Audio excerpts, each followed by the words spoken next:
Okay, thank you. Hello, everyone. My name is Boukje. I'm from the Swedish School of Textiles, and I'm here to present my project, Knitted Narratives. Knitted Narratives exists of 6 pieces from the collection, and for me, it's about the connection that I have and the memories that I share to the Beemster polder, a place me and my grandfather both grew up in. It's important for me that the textiles can be viewed from both sides. The color palette is based on the colors from the polder and the memories that is connected to the polder. The first piece of the collection is Nicolette. And as I said before, it was important for me that the piece can be viewed from both sides. So therefore I created a texture that can be viewed from both sides.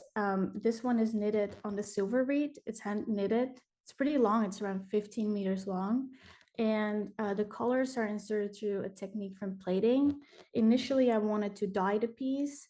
And so I dyed the cones, and actually it's kind of happened by accident because I couldn't really wait for the cones to be dry. So I tried to mimic the colors through the plating technique with cotton, and that turned out actually way better. So I continued with the cotton. The second one is Una Ebellini. In Una Ebellini, there's a continuous tree growing throughout the piece, which sort of represents life and the life for me and my grandfather in the polder. All of the pieces are knitted with paper yarn from Oji Fiber from Japan. It's like a hemp tree and it grows in 3 years. For this piece, I wanted to also interact with light. Therefore, I wanted to have the ribbons a different color than the background, which is green.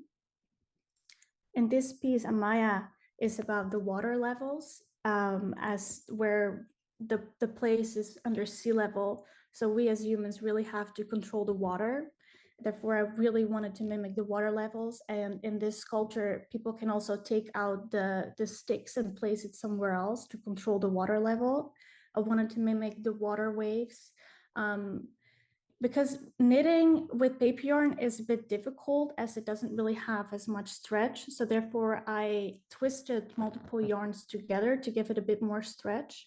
Initially, I wanted to dye it, so I did some tests with dyeing, but I kept it actually undyed in the end. For this piece, Poppy Meadow is also about the sunsets in the polder. When I was younger, I used to send pictures to a friend of the sunset every day with a date and time. And this is kind of like a memory that I have connected to that little story.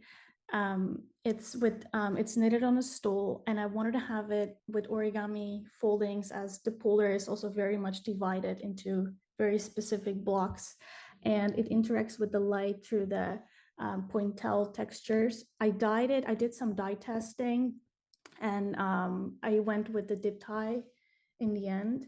And because there's cotton lycra in it, it's sort of when you steam it, it gets into the foldings from the origami.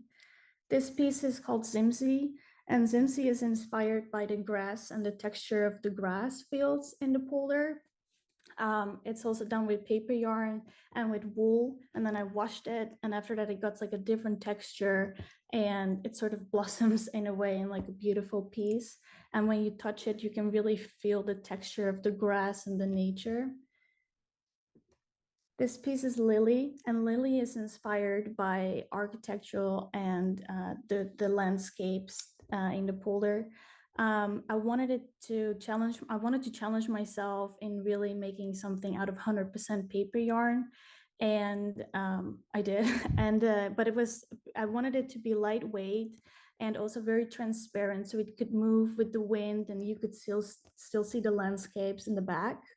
It's knitted in a few, like 5 panels, and on a stole.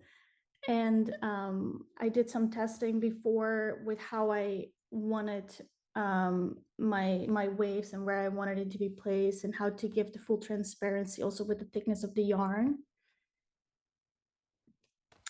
Well, thank you very much. That concludes my presentation. And thank you very much for the opportunity for me to present my work here. Thank you, Boukje.